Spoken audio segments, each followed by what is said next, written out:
Gorkha territorial administration সংক্ষেপে জিটিএর পরবর্তী chief executive কে হবেন এই মর্মে আগামীকাল বৈঠক হওয়ার কথা আপনারা জানেন এবং সেই বৈঠকে উপস্থিত থাকবেন বিমল গুরুং। আপনাদেরকে জানিয়ে রাখি, প্রথমেই যেটা জানিয়ে দেওয়া হয়েছিল তারা শর্ত চাপিয়েছিল যে তারা সেখানে উপস্থিত থাকবেন না যতক্ষণ না জিটিএর যে সমস্ত সদস্যদের গ্রেপ্তার করেছে রাজ্য সরকার তাদেরকে ছেড়ে দিতে হবে, না ছাড়লে তারা জিটিএর বৈঠকে উপস্থিত থাকবেন না। এটা কিন্তু জানিয়ে দিয়েছেন মোর্চা সভাপতি বিমল গুরুং যে আগামীকালের বৈঠকে উপস্থিত থাকবেন। বিস্তারিত জেনে নেব আমাদের প্রতিনিধি প্রসেনজিৎ রাহার কাছ থেকে। প্রসেনজিৎ, আজকে যে সিদ্ধান্ত বিমল গুরুং জানিয়ে দিয়েছেন তার ফলে কি ধরে নেওয়া যেতে পারে বেশ কিছুটা ব্যাকফুটে গোর্খা জনমুক্তি মোর্চা?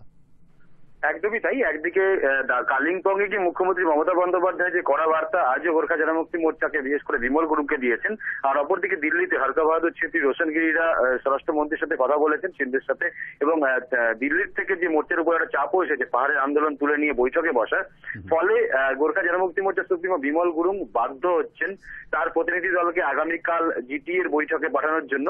তবে বিমল গুরুং একটা কথা বলেছেন যে যারা গ্রেফতার হয়ে বিভিন্ন জেলে রয়েছেন তাদেরকে অবিলম্বে ছাড়তে হবে এবং তাদেরকে পুরনো মামলাতে আগামীতে আর যেন হেনস্থা রাজ্য সরকার না করে তার একটা ডিমান্ড কিন্তু আগামীকাল গোর্খা জনমুক্তি মোর্চার তরফ থেকে জিটিএর সচিবকে জানানো হবে এবং প্রশাসনকেও জানানো হবে।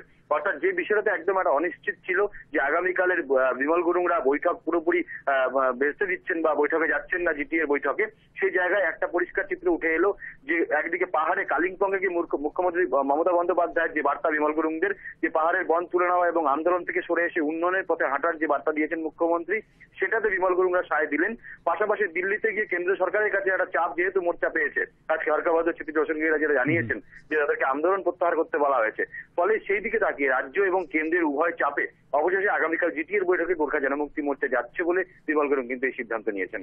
পরবর্তী চিফ এক্সিকিউটিভ কে হতে পারেন, কোনো নাম কি ভাসছে? বিমল গুরুং গিয়ে পরবর্তী চিফ এক্সিকিউটিভ হওয়ার দিকে এগিয়ে রয়েছেন, কিছু জানতে পেরেছ? বিমল গুরুং আর আগামীতে কোন রকম পদে থাকবেন না, সেটা বিমল গুরুং পরিষ্কার বলে দিয়েছেন। তবে এখনো সঠিকভাবে নাম পরিষ্কার করে বলা হয়নি সংবাদ মাধ্যমকে।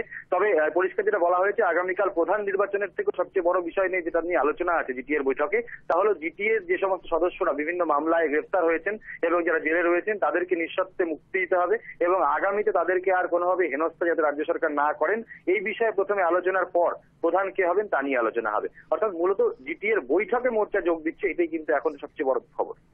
ধন্যবাদ প্রসেনজিৎ, আমাদের সঙ্গে থাকবার জন্য। আমরা কথা বলছিলাম আমাদের প্রতিনিধি প্রসেনজিৎ রাহার সঙ্গে এবং তার কাছ থেকে আপনারা শুনলেন যে আগামীকাল গোর্খা টেরিটোরিয়াল অ্যাডমিনিস্ট্রেশনের পরবর্তী চিফ এক্সিকিউটিভ কে হবেন এই মর্মে বৈঠক হওয়ার কথা এবং সেই বৈঠকে আগে জানিয়ে দেওয়া হয়েছিল মোর্চার তরফ থেকে যে তারা উপস্থিত থাকবেন না যতক্ষণ না গ্রেপ্তার হওয়া এবং জেল বন্দি মোর্চা সদস্যদের জিটিএর সদস্যদের ছাড়া হচ্ছে ততক্ষণ কিন্তু তারা কালকে বৈঠকে উপস্থিত থাকবে না। কিন্তু এই মুহূর্তে উভয় চাপে পড়েছে গোর্খা জনমুক্তি মোর্চা, কারণ আজকে দিল্লিতে সুশীল কুমার সিন্ডির সঙ্গে তারা দেখা করেন রোশনগিরি এবং হরকা বাহাদুর ছিদ্রি, এবং সেখানে জানিয়ে দেওয়া হয় যে বৈঠক তখনই হবে যদি তারা পাহাড় থেকে আন্দোলন প্রত্যাহার করেন। ফলে কেন্দ্রের একটা চাপ রয়েছে, রাজ্য সরকারের পক্ষ থেকেও কিন্তু পরিষ্কার বলে দেওয়া হয়েছে যে তাদের এই আন্দোলন বন্ধ কর্মসূচি প্রত্যাহার করতে হবে, তবেই আলোচনা।